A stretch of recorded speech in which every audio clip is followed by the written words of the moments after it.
안녕하세요. 제 나이 30대 초중반, 미혼 여성이며 올해 사귀던 남자친구와 헤어지고 파혼의 아픔을 경험한 뒤 이렇게 사연 보냈습니다. 결혼까지 생각할 만큼 제가 참 좋아했던 사람이기도 하고 잘 어울린다는 말을 많이 듣곤 했어요. 그래서 다들 결혼할 줄 알았는데 갑자기 파혼했다는 소식에 왜 헤어졌냐고 무척이나 궁금해합니다. 그때마다 속 시원하게 파혼한 이유를 말하고 싶었는데 제 얼굴에 침 뱉기 같더라고요. 그래서 차마 말하지 못했습니다. 그냥 결혼 준비하면서 성격 차이로 헤어졌다고 했죠. 차라리 이렇게 말하는 게 정상적일 것 같아서요. 눈치채셨겠지만 파혼한 이유는 정말이지 상상 그 이상입니다. 보통 결혼 준비하면서 성격 차이로 싸우고 파혼하는 커플들이 있잖아요. 저도 그런 거라면 파혼한 이유를 당당하게 말할 텐데 그게 아니라서 어디 말하기도 어렵고 이것에 풀어놓는 거로 위안을 삼으려고 해요. 뭐 때문에 파혼했는지 대충 말씀드리자면 음식값 때문에 파혼했습니다. 예비 시모랑 남편한테 확 깨서 뒤도 돌아보지 않고 헤어졌어요. 나중에 잘못했다고 싹싹 빌었지만 한 번 다친 마음은 쉽사리 풀어지지 않더라고요. 아무튼 무슨 일이 있었는지 여러분께 본격적으로 들려드리도록 하겠습니다. 남자친구와는 봉사하다가 만났어요. 저는 어릴 때부터 남을 돕기 좋아하는 성품을 지녔습니다. 그래서 직업도 그쪽과 관련된 일을 하고 있어요. 남들은 여러 취미를 가지고 있던데 저는 시간이 남는다 싶으면 봉사에 참여하곤 했습니다. 사실 이렇게 봉사하게 된 계기는 저희 부모님 때문이에요. 부모님은 여러 단체를 다니며 봉사하고 기부도 많이 하셨습니다. 그런 모습을 어릴 때부터 보고 자라서 그런지 어느 순간 저도 부모님과 같은 사람이 되었더라고요. 사람, 동물 가릴 것 없이 내가 충분히 할 수 있고 기꺼이 도움이 되는 일이라면 힘든 거 가리지 않고 자주 참여했습니다. 그러다 남자친구를 만났죠. 남자친구는 저처럼 봉사에 참여한 건 아니고 봉사단체를 주관하는 관계자였어요. 그쪽 회사에서 근무하던 직원이었고 어쩌다가 저랑 마주치게 되면서 인연을 쌓게 되었죠. 남자친구가 그러더군요. 열정적으로 봉사하는 모습을 보고 첫눈에 반했다고요. 저렇게 마음이 착한 사람과 결혼하고 싶다는 생각이 들었대요. 어떻게든 저와 만나고 싶어서 제 눈에 들기 위해 많이 노력했습니다. 처음에는 그런 남자친구가 부담스러웠는데 적극적인 구애를 받으니 결국에는 마음이 열렸고 우리는 연애를 시작했죠. 데이트하면서 중간중간 함께 봉사도 다니고 뜻깊은 시간을 많이 보냈습니다. 그리고 연애한 지 1년이 조금 안 되었을 때 프로포즈를 받았어요. 우리 둘 다 나이가 적은 것도 아니고 결혼 정년기가 꽉 찬 시점이었습니다. 그러니 서로 자연스럽게 결혼 생각을 하게 되었죠. 사실 나이도 나이지만 남자친구와 결혼을 결심하게 된 건 그의 마음이 예뻐서였습니다. 워낙 봉사를 좋아했던지라 전 남자친구들과도 봉사를 자주 하곤 했어요. 그런데 초반에는 저와 함께 봉사에 참여했던 남자친구들이 하나둘 귀찮아하면서 싫은 티를 내더라고요. 저는 상대방에게 같이 봉사할 것을 강요하지 않았습니다. 같이 하면 좋지만 싫다면 굳이 같이 가자고 강요하지 않았어요. 봉사는 마음에서 우러나야 참된 봉사로서 의미가 있고 그만큼의 가치가 있는 거라 생각합니다. 하지만 억지로 하는 건 안 하느니만 못하다고 생각했어요. 그래서 싫으면 저 혼자라도 봉사하겠다고 했더니 데이트할 시간도 부족한데 혼자 봉사하러 다니면 자신은 언제 만나냐고 툴툴거리곤 했습니다.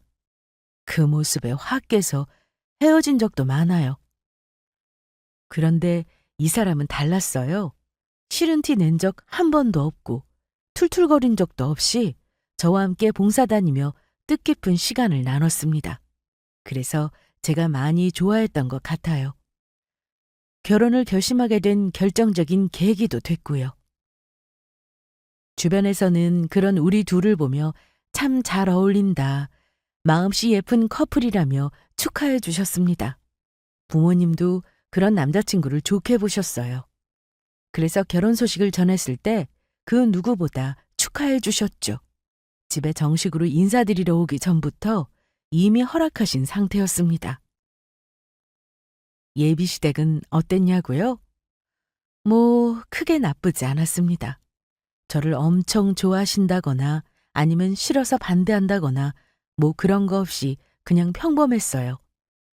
처음 인사드리러 간 날 순탄하게 이야기 주고받으며 분위기 좋았습니다. 그런데 본격적으로 결혼 준비를 시작하면서부터 예비 시모가 조금 이상하다는 느낌을 받았어요. 그게 뭐냐면 약간 돈에 민감하게 반응하는 것 같았습니다. 처음에는 내가 이상하게 받아들이는 건가? 오해한 거라고 생각했어요. 혼수며 결혼식 비용이며 여러 이야기를 나눌 때 자꾸 돈에 연연하니까 그렇게 느꼈습니다. 남자친구한테는 그런 제 느낌을 말하지 않았어요. 혹시라도 신뢰가 될 수 있는 부분이고 저 혼자 오해한 걸 수도 있으니까요. 그런데 자꾸만 그런 느낌을 받으니까 정말 돈에 예민하게 생각하시는 건가 싶더라고요. 이걸 어디서 세게 느꼈냐면 바로 식장을 잡는 부분에서였습니다. 주말에 둘이 같이 식장 알아봤다면서? 그런데 금액이 너무 비싸더라. 거기 음식도 그저 그렇던데 그렇게나 많이 받아? 요즘은 다 그 정도 해요. 그래도 다른 데보다 저렴한 편이고요. 저렴하기는 나는 가격 듣고 까무라치는 줄 알았다. 겨우 3, 40분 동안 사용하는 건데 그렇게나 많이 받는다는 게 말이나 돼? 뷔페값도 1인당 금액이 너무 세. 그러지 말고 이번 주만에 나랑 같이 식장 다시 알아보자. 안 그래도 물어물어 괜찮은 곳 알아뒀어. 남자친구랑 같이 식장 돌아다니면서 적당한 곳으로 골랐습니다. 상담받은 다음에 예약금을 걸려고 했는데 예비 시모가 식장 비용이 너무 비싸다면서 다른 데 더 둘러보자고 하셨어요.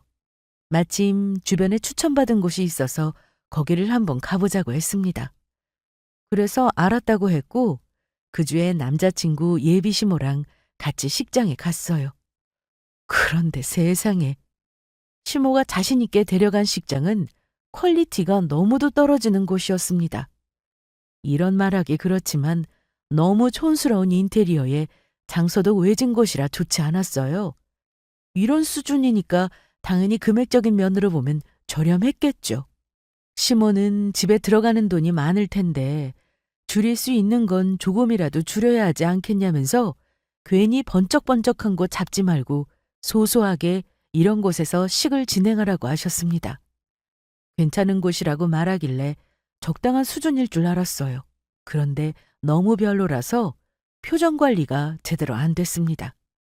시모는 제 속도 모르고 마음에 든다면서 이만한 가격에 식 올릴 수 있는 곳 찾기 힘들다면서 여기로 예약하라고 했습니다. 이 문제를 어떻게 해결해야 할까 난감하더군요. 어떻게 하면 예비 시모가 기분 나빠하지 않게 거절할 수 있을까 고민 많이 했어요. 그리고 정말 정중하게 처음 봤던 예식장에서 식을 올리고 싶다고 잘 말씀드렸습니다. 괜히 시모가 기분 나빠할까봐 제 딴에는 애교까지 부려가면서 정말 노력했어요. 그런데 시모는 뭐 때문에 비싼 돈 주고 식을 올리냐면서 이해가 안 된다는 식으로 말했습니다. 그럴 돈 있으면 차라리 신혼집에 보태는 게 훨씬 이득 아니냐면서요. 보기와는 달리 헛똑똑인 것 같다면서 못마땅한 표정을 지었습니다. 예비 시모의 마음을 이해 못하는 건 아니지만 그래도 계속 본인의 의견을 고집하며 내세우니까 서운하기도 하고 기분이 좋지 않았어요. 아니, 결혼이라는 게 일생에 한 번뿐인 거잖아요. 이때 제가 파혼하게 될 줄 어떻게 알았겠어요?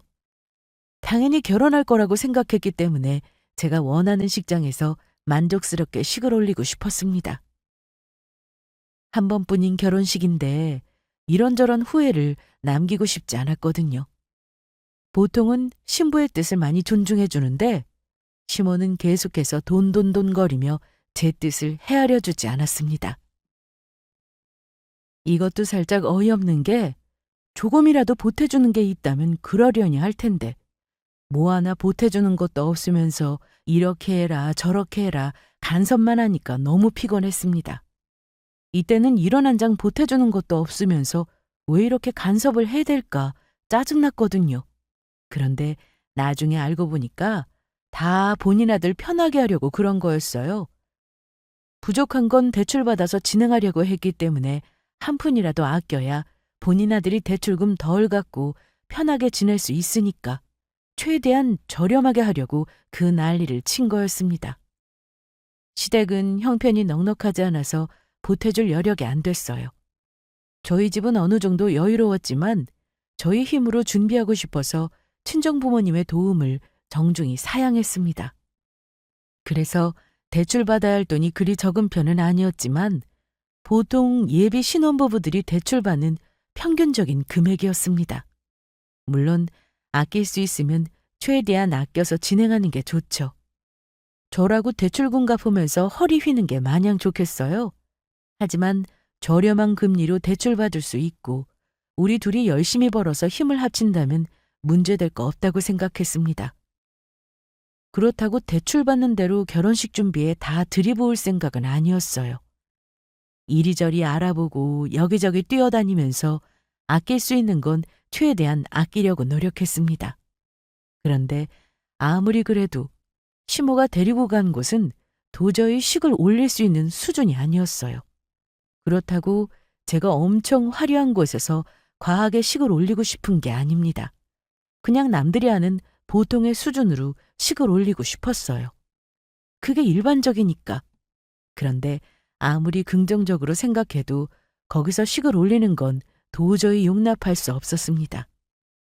결혼을 축하하러 온 하객분들에게도 신뢰될 것 같았죠. 아니, 축의금 내고 맛있는 뷔페 먹고 싶지 그저 그런 음식들 먹고 싶겠어요? 식장도 그렇지만 뷔페 수준도 진짜 아니었습니다. 그래서 이건 한 발 물러설 수 없는 상황이었어요. 이 문제로 결혼하기 전부터 예비시모랑 삐거덕 걸렸습니다.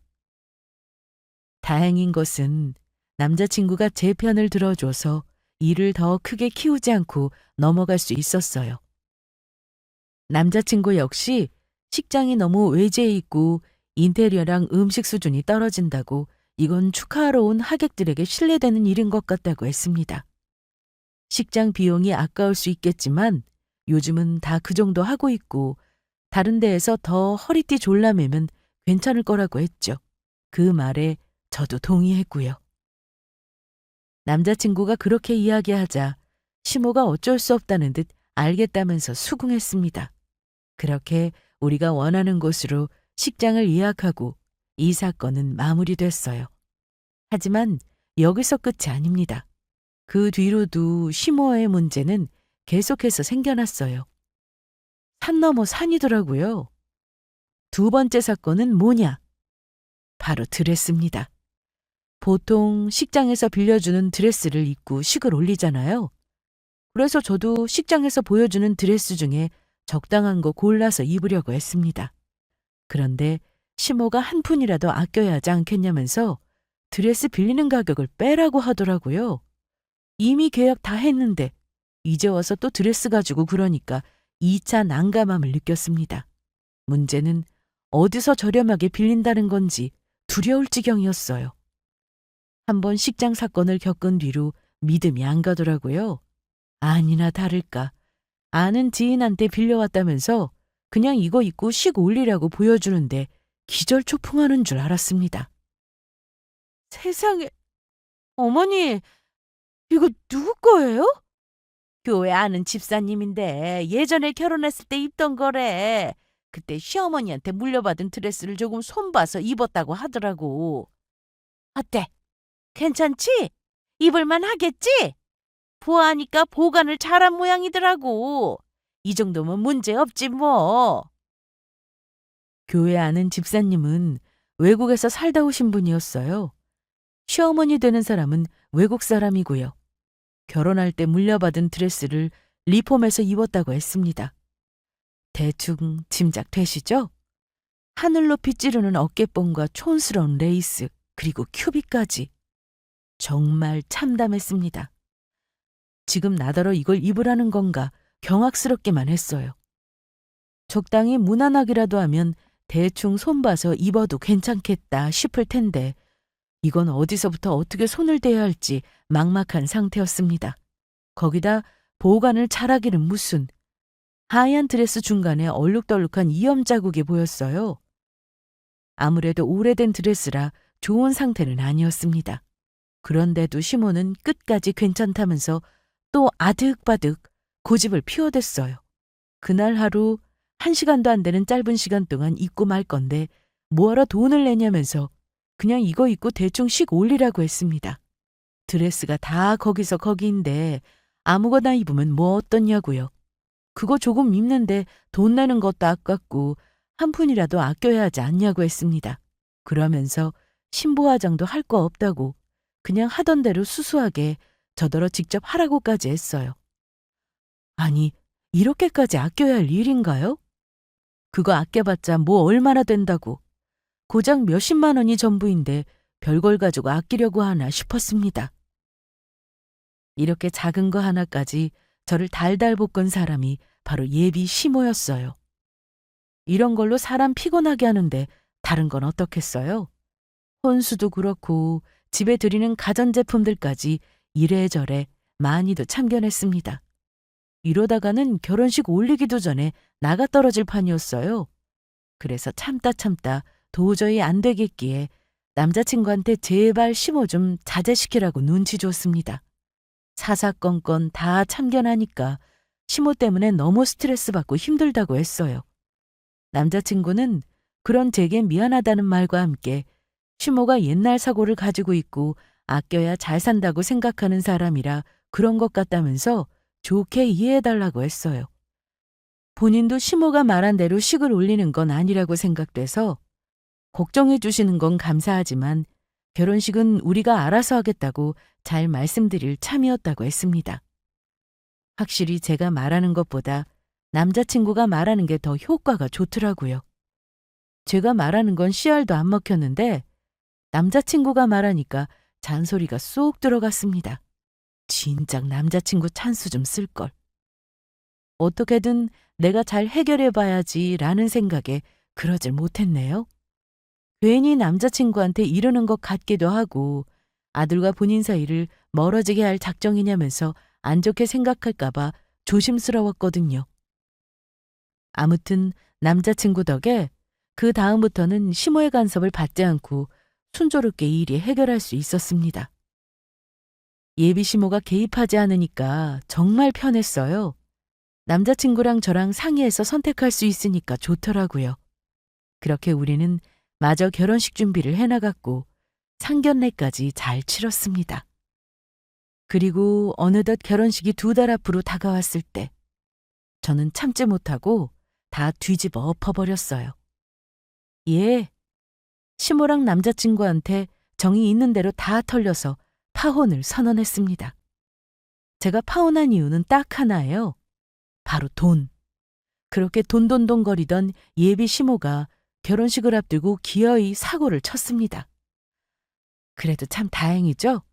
결혼하기 전에 5만 정 다 털리게 해줬으니 어쩌면 고마워해야 하나 싶었어요. 식 올리고 정 털렸으면 결혼 생활 수습하느라 더 골치 아팠을 겁니다. 아무튼 사건이 어쩌다 벌어지게 된 거냐면 바로 예비 시모의 생일을 축하하면서였어요. 이때가 예비 시모의 생신이었습니다.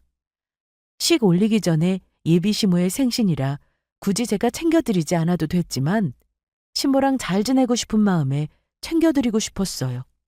결혼식 준비하면서 시모와 여러 일들이 있었잖아요. 이런저런 문제로 신랑이 한 게 떠올랐고 관계를 잘 형성해서 좋은 고부 사이로 지내고 싶었습니다. 시모가 사사건건 간섭한 게 피곤했지만 그래도 결론은 우리 생각해서 앞으로 잘 살라고 그러신 건데 제가 다 싫다고 한 게 마음에 걸렸어요. 물론 거절할 수밖에 없었지만 그래도 죄송한 마음이 조금 들었습니다. 그래서 생신 축하해드리면서 겸사겸사 잘 풀고 가려고 했죠. 뭘 해드리면 좋아하실까 고민하다가 남자친구한테 좋은 소스를 얻었습니다. 저번에 저희 친정 부모님 모시고 남자친구랑 같이 한식을 전문으로 하는 곳에서 식사를 한 적이 있었어요. 그때 남자친구가 하나같이 다 맛있다면서 시모가 좋아할 것 같다고 했습니다. 워낙 절약정신이 투철하신 분이라 외식은 극도로 싫어하신다고 했어요. 되도록 집에서 만들어 먹는 게 돈도 덜 들고 좋다고 말이죠. 그러니 저희가 방문한 고급 한정식 집을 와본 적이나 있었겠어요? 구경도 못 해봤을 겁니다. 그래서 생신 선물로 맛있는 식사를 한 끼 대접해야겠다고 생각했어요. 선물을 사드릴까도 고민했지만 뭘 좋아하실지 몰라서 고르기 힘들더라고요. 그래서 그냥 맛있는 밥을 사드리고 싶다고 하니까 남자친구는 시모가 좋아할 거라면서 알겠다고 했어요. 저는 미리 식당을 예약했고 남자친구가 그곳으로 예비시모를 모시고 오기로 했습니다. 그렇게 예비시모의 생신날이 되었고 저는 음식점에 일찍 도착해서 남자친구와 예비시모를 기다렸어요. 약속한 시간이 가까워질 무렵 문이 열리고 예비 시부모님과 남자친구가 룸으로 들어왔습니다. 저는 일어나서 오셨냐고 인사를 드렸어요. 그런데 그 뒤에 낯선 얼굴들이 여럿 보이더군요. 당황스러워서 엉거주춤한 포즈로 뒤에 오신 분들은 누구냐면서 남자친구를 쳐다봤습니다. 그러자 시모가 대신 설명해 줬어요. 누구? 인사해. 우리 언니하고 내 동생이야. 내가 둘째 딸인 거 알고 있지? 결혼식장에서 소개해 주려고 했는데 겸사겸사 미리 인사 나누면 좋을 것 같아서 같이 왔어. 네가 맛있는 거 사준다는데 여럿이서 같이 먹으면 더 맛있고 좋잖니. 시모 뒤에는 이모님들이 우르르 등장하셨어요. 잠깐의 설명을 드리자면 딸부잣집이라고 아시죠? 예비 시모는 4명의 자매가 있었고 그중에서 둘째 딸이었습니다. 그 사실을 진작 알고 있기는 했지만 결혼 준비로 바쁘기도 했고 결혼식장에서 인사드리면 될 것 같아서 따로 찾아뵙지는 않았어요. 또 자매들끼리 사는데 거리가 있어서 자주 보는 것도 아닌 듯 했고요. 그런데 이렇게 넷이 출동할 줄은 몰랐습니다. 제가 생신 선물로 맛있는 식사 한 끼 대접하겠다고 하니까 언니랑 동생들을 우르르 데리고 온 것 같았어요. 뭐 데리고 올 수야 있죠. 이게 꼭 잘못됐다는 건 아닌데 그래도 미리 말을 해줘야 하는 거 아닌가요? 저는 시부모님만 오실 줄 알고 인원수에 맞게 예약했는데 이렇게 언니 동생들까지 우르르 데리고 나올 줄은 전혀 몰랐습니다. 미리 말해줬더라면 예약을 다시 했을 텐데 왜 말도 안 하고 데리고 온 건가 싶고 당황스러웠어요. 넓은 곳으로 룸을 옮겨야 할 것 같다고 대충 둘러댄 뒤 남자친구를 데리고 밖으로 나왔습니다. 그리고 이런 상황이면 미리 연락을 줬어야 하는 거 아니냐. 그럼 예약 인원을 정정했을 텐데 왜 말 안 했냐고 물었어요. 인원에 맞게 룸을 잡은 거라 다 앉기에는 공간이 협소했거든요. 그랬더니 본인 역시 이모들이 올 줄은 몰랐다고 했습니다. 차를 주차하고 시부모님과 함께 음식점 입구로 향하는데 이모들이 우르르 나타났다고 했어요. 예고도 없이 갑자기 등장하니까 본인도 놀랐다고 했습니다. 그러면서 이모들까지 식사 대접하기에는 부담스러울 것 같다고 본인하고 반반 부담하자고 하더군요. 여기가 고급 한정식 집이다 보니까 인당 가격이 꽤 높은 편에 속했어요. 그래서 저는 알겠다고 했고 하는 수 없이 음식점 직원에게 해당 상황을 설명한 뒤 조금 더 큰 방으로 자리를 옮겼습니다. 자리에 앉자마자 직원분들에게 인원수에 맞게 예약한 대로 음식을 준비해달라고 했어요. 그런데 예비신모가 메뉴판을 가져와 달라고 했고 먹고 싶은 걸 더 시키겠다고 했습니다. 그러더니 메뉴판에 있는 음식들을 하나도 빠짐없이 다 시킬 기세로 이거 저거 달라고 떠들어대더군요. 너무 놀라서 나오는 음식들만 해도 양이 꽤 되는데 더 시키면 너무 많다고 했더니 남는 건 싸가면 될 거 아니냐고 했습니다. 그러면서 많이 시키면 돈 나가니까 지금 사리는 거 아니냐. 시모한테 돈 쓰는 게 그렇게 아깝냐고 언짢은 티를 내길래 그런 게 아니라 너무 많이 시키는 것 같아서 그렇다고 했어요. 여기는 따로 포장해 주는 거 없고 못 먹는 음식은 그대로 남기고 가야 돼서 정말 먹을 수 있는 만큼만 시키는 게 좋을 것 같다고 했습니다. 우선 먹어보고 부족하면 그때 가서 더 시키는 게 어떻겠냐고 했어요. 그러자 먹다가 중간에 끊기면 안 된다면서 그냥 시킬 때 한 번에 다 시키는 게 낫다고 고집을 피우더군요. 그리고 직원 몰래 가방에서 비닐봉지를 살짝 꺼내서 보여주더니 남은 건 알아서 싸갈 수 있다고 걱정하지 말라고 했습니다. 이렇게 생각하기 조금 그렇지만 작정하고 온 건가 싶은 느낌을 받았습니다. 갑자기 말도 없이 언니랑 동생을 우르르 데리고 온 거 하며 남은 음식들 싸가려고 비닐봉지를 가져온 것부터가 예사롭지 않았어요. 대충 사이즈를 보니까 감이 왔습니다. 시모는 살아오면서 언니와 동생분들에게 도움을 많이 받았다고 했어요. 그러니 아들 결혼시키면서 여러 가지로 도와줬던 언니와 동생들에게 작게라도 보답하고 싶었는데 돈에 예민한 사람이니 쉽지 않았겠죠. 그러다 마침 제가 밥을 사준다고 하니까 기회다 싶은 거 아니겠어요? 심지어 고급 한정식집이라고 하니까 체면도 살리고 남은 음식들 챙겨서 먹을 수 있으니 제대로 뽕 뽑으려고 준비한 것 같았습니다. 그동안 겪은 게 있어서 그런가 예비 시모라면 그러고도 남을 사람이라는 생각이 들었어요. 시모는 1년에 딱 한 번뿐인 생일날 예비 며느리가 밥 사준다니까 너무 좋다면서 이것저것 엄청나게 시켜댔습니다. 과연 저걸 다 먹을 수 있을까? 욕심 한번 어마어마하구나 싶은 마음이 들었지만 좋게 생각하기로 했습니다. 그래, 다른 날도 아니고 생일인데 후회되지 않게 드시고 싶은 거 마음껏 드시게 해야겠다고 말이죠. 1인당 가격이 적은 금액은 아니지만 이왕 사드리기로 한 거 기쁜 마음으로 대접해드리고 싶었습니다. 이 정도 하나 못해드릴 정도는 아니었거든요. 그래서 드시고 싶은 거 다 드시라고 했더니 더 신나서는 한껏 욕심을 부렸어요. 옆에 앉아있던 언니와 동생들에게 메뉴판을 건네면서 먹고 싶은 거 싹 다 시키라고 했습니다. 누가 자매 아니랄까봐 아주 죽이 척척 맞더라고요. 그렇게 음식들이 계속 나오고 상다리가 휘어지게 차려졌습니다. 모두들 맛있다면서 허겁지겁 먹기 시작했어요. 그래도 기분은 좋았습니다. 저렇게 맛있게 먹어주시는데 싫을 이유가 뭐가 있겠어요? 어느 정도 시간이 지나서 슬슬 배부른 기색이 보였지만 시모는 계속해서 꿋꿋하게 먹더라고요. 저러다 체하는 거 아닌가 걱정돼서 배부르면 그만 드시라고 말렸습니다. 나중에 또 사드리겠다고요. 그랬더니 그래 하면서 배부르다며 볼록하게 나온 배를 어루만지더니 가방에서 비닐봉지를 꺼내 담기 시작했습니다. 비싼 게 좋기는 좋네. 맛있기는 진짜 맛있더라. 비싸기는 해도 제대로 돈값 했어. 근데 너무 많이 남아서 아깝다. 어차피 다 버릴 텐데 아까우니까 챙겨가자.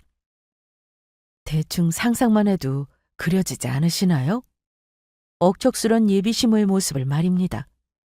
손에 비닐장갑을 끼고 열심히 비닐봉지에 담았고 남자친구는 그런 시모가 익숙하다는 듯 별 말을 안 했어요.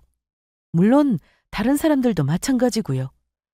저만 이런 상황이 낯설었지만 다들 별말 안 하는데 제가 뭐라고 할 수 있겠나요? 더군다나 시모의 생신날인데 괜히 기분 상하게 할 필요 뭐 있나 싶어서 그러려니 했습니다. 처음에는 남자친구가 예비 며느리도 있는데 왜 이러냐고 조금 부끄러워했지만 시모가 뭐 어떻냐고 그럼 아까운 음식 다 버리게 두냐면서 음식 남기면 벌 받는다고 아무렇지 않게 챙겼습니다. 흡족한 표정으로 두둑하게 챙긴 비닐봉지를 가방에 우겨 넣더니 옆에 있던 언니들에게도 하나씩 가져가라면서 권하셨어요. 그렇게 대충 자리가 마무리되어 가길래 남자친구가 계산하려고 계산서를 들고 일어났습니다. 남자친구가 현금이 부족하다고 하길래 본인이 카드로 긁으면 나머지는 제가 현금으로 주기로 했거든요. 그런데 그때 계산서를 들고 나가려는 남자친구의 손을 예비 시모가 탁 잡더니 지금 뭐 하는 거냐면서 정색했습니다. 너 지금 뭐 하는 거야? 뭐 하기는 계산하려고 그러지.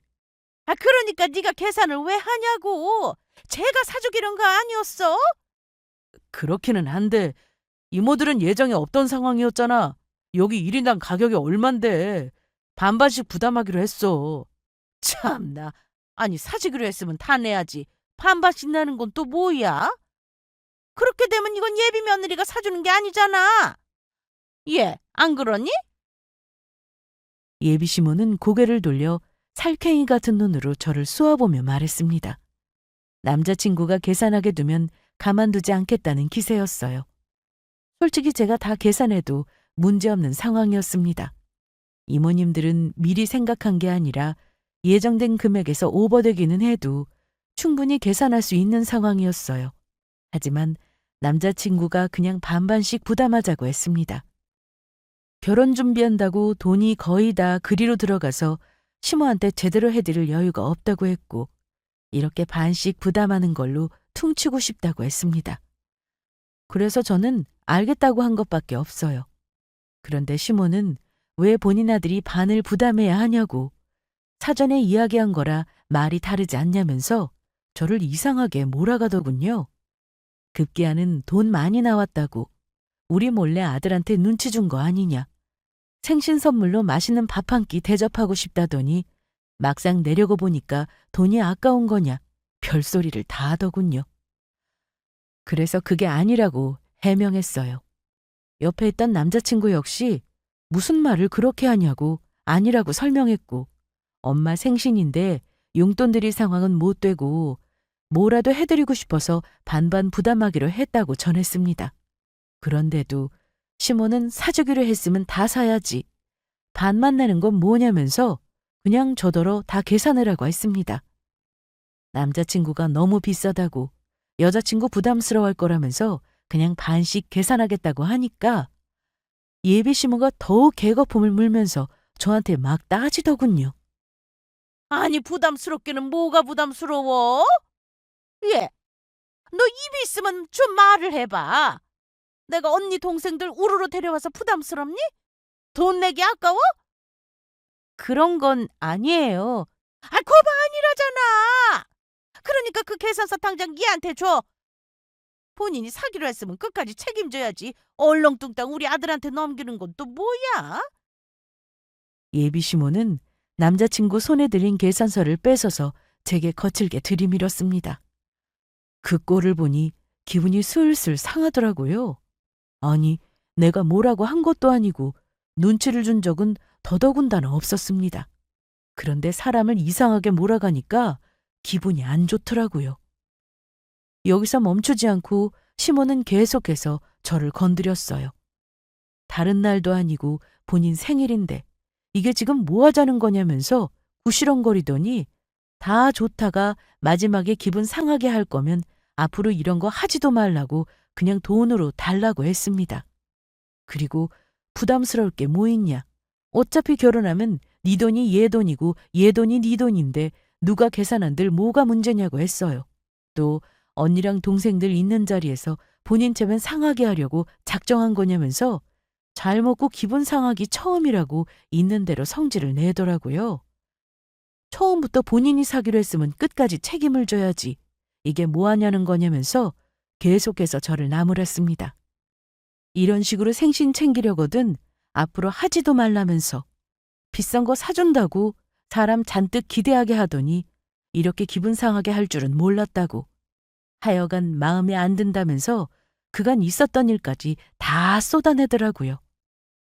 하여간 마음에 드는 게 하나도 없어. 말이 나왔으니 하는 말인데 네가 내 말 한번 들은 적이 있었니? 그래도 나는 너처럼 그러지 않았어. 결국은 네가 하고 싶은 대로 하게 존중해줬지. 그런데 너는 이게 뭐야? 결혼 전부터 네 고집 때문에 기분 상한 적이 여러 번 있었어도 너한테 뭐라고 한 적 한 번도 없었다. 결혼하면 고집센 며느리를 모시고 살겠구나 싶어도 그냥 내버려 뒀어. 왜? 우리 아들이 좋다니까. 내 생일이라고 비싼 밥 사준다고 해서 마음이 조금 풀리려고 했거든. 하지만 이건 아니지. 어쩜 너는 끝까지 날 실망시키니? 말도 안 되는 걸로 고집 피운 게 누군데. 당당히 저를 존중해 주었다고 말하는 시모. 쭉 그 말을 듣고 있자니 뭐 이런 경우가 다 있지? 그래도 내 딴에는 미안한 마음도 있고 잘 지내고 싶어서 이런 자리를 마련한 건데 뭘 이렇게까지 이야기할 수 있나 싶었습니다. 그와 동시에 정신이 번쩍 들더라고요. 아, 이런 사람이 내 시어머니구나. 결혼하면 내가 이 사람을 시어머니로 모시고 살아야 하는구나. 머릿속으로 결혼하고 펼쳐질 일들이 빠르게 지나갔습니다. 아직 겪어보지는 않았지만 저런 사람이라면 이렇게 나오겠구나. 대충 그림이 그려지더라고요. 아니, 결혼 전에도 이러는데 결혼하고 나서는 얼마나 더 하겠어요? 그동안 식장이며 드레스며 사사건건 간섭한 건 그래, 100번 양보해서 적게 대출하면 좋으니까 앞으로 잘 살라는 의미에서 생각해 준 거라고 쳐요. 하지만 이건 아무리 좋게 생각해도 이해할 수 없는 행동이었습니다. 그나마 나니까 이모님들 우르르 데리고 와도 아무런 내색 안 하는 거지 다른 여자 같았으면 그냥 안 넘어갔을 거예요. 아니, 애초에 이런 자리를 만들지도 않았을 겁니다.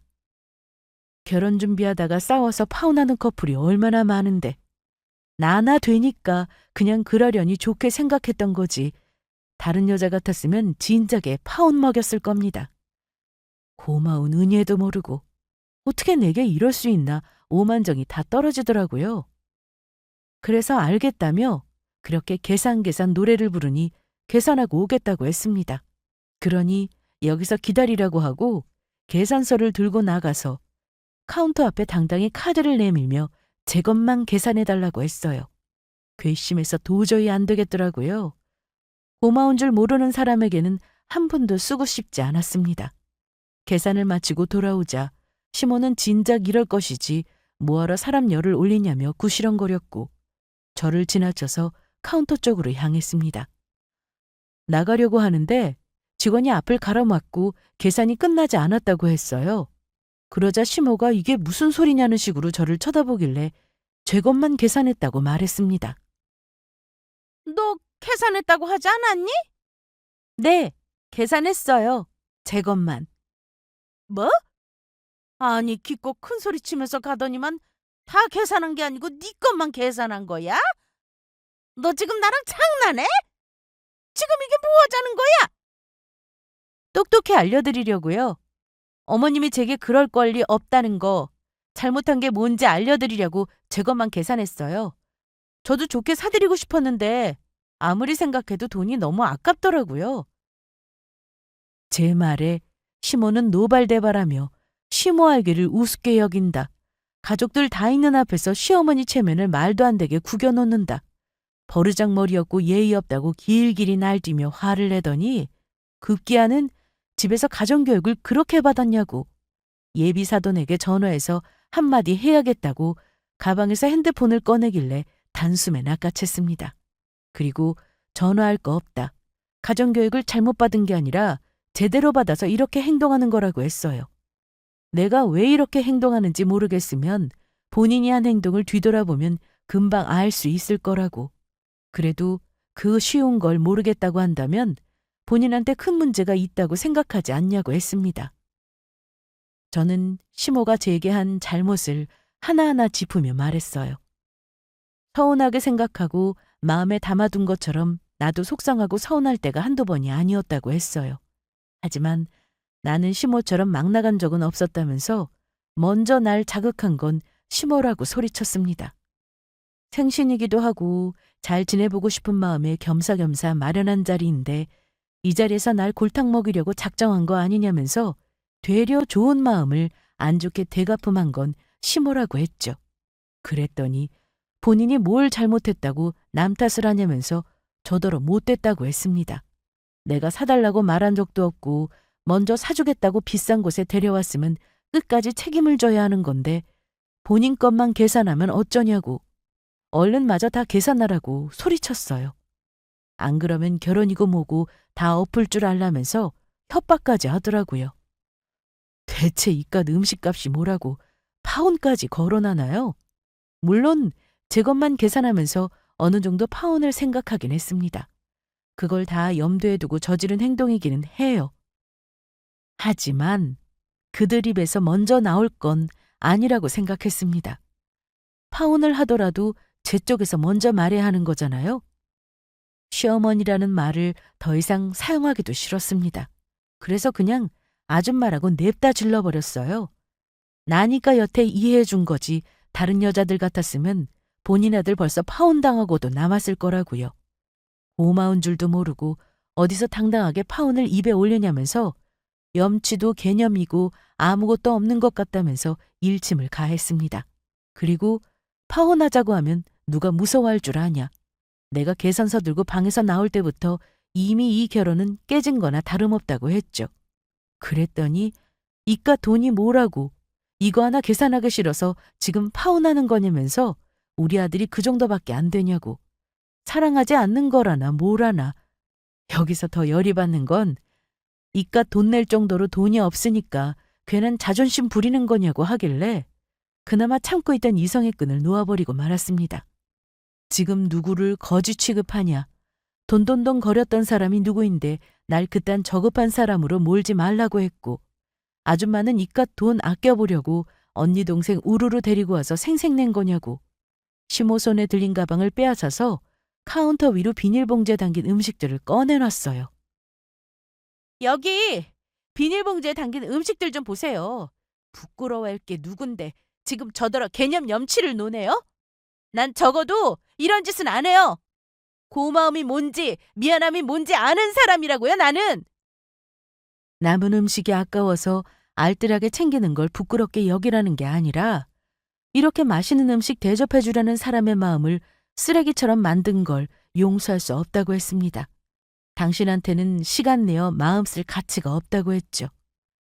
제가 이렇게 시모랑 입씨름하는 동안 남자친구는 아무것도 안 하고 그저 난감한 표정으로 발만 동동 구르고 있었습니다. 그러더니 나중에는 겨우 한다는 소리가 제 엄마한테 너무 심하게 말하는 거 아니냐고 하더군요. 거기다 아무리 그래도 그렇지 파혼까지 이야기하는 건 아니지 않냐고 하길래 누가 먼저 파혼 소리를 내뱉었는데 왜 나한테 이러냐고. 여태 내가 한 말이 틀렸냐.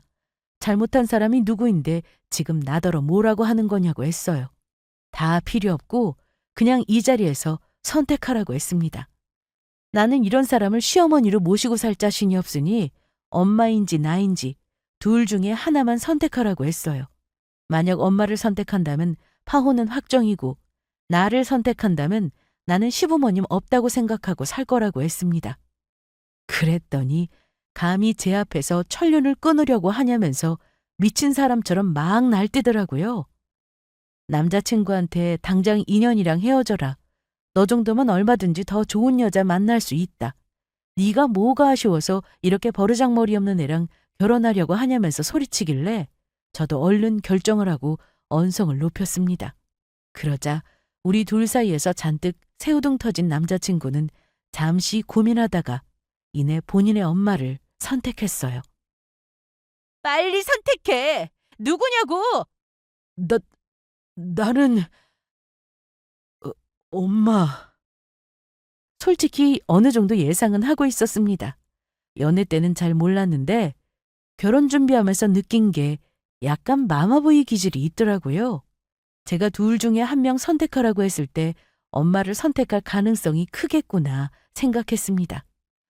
그래도 나를 선택할 수도 있지 않을까 하는 기대감은 조금 가지고 있었는데 역시나 부질없는 짓이었어요. 그럼 그렇지. 마마보이 같은 네가 엄마를 선택할 줄 알았다면 깔끔하게 이 자리에서 파혼하자고 했습니다.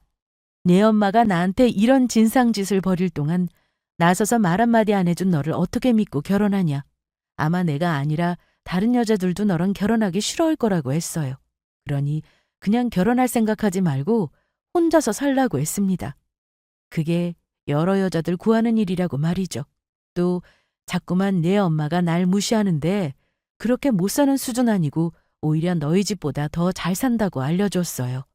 자세하게 말을 안 해서 그렇지 부모님께 물려받을 재산이 꽤 된다고 했습니다. 이렇게 지지리궁상 떠는 집에서 우리 집을 무시하니까 기가 막혀서 바로 알려주고 싶어서 이야기하는 거라고 했어요. 시모는 끝까지 제게 이년저년 욕을 하면서 달려들려고 했고 주변 사람들이 그런 시모를 말렸습니다. 저는 파혼했으니 더 이상 볼 일 없다면서 알아서 계산하고 가라고 이야기한 뒤 그곳을 빠져나왔습니다.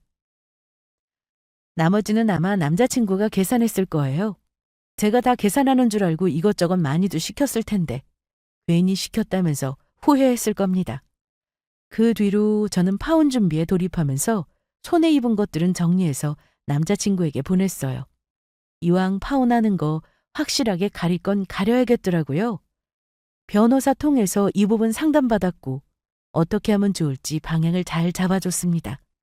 겸사겸사 목록표를 보내면서 제가 받을 재산이 어느 정도인지 우리 집 자산이 어느 정도인지 그런 자료도 간략하게 같이 첨부했어요.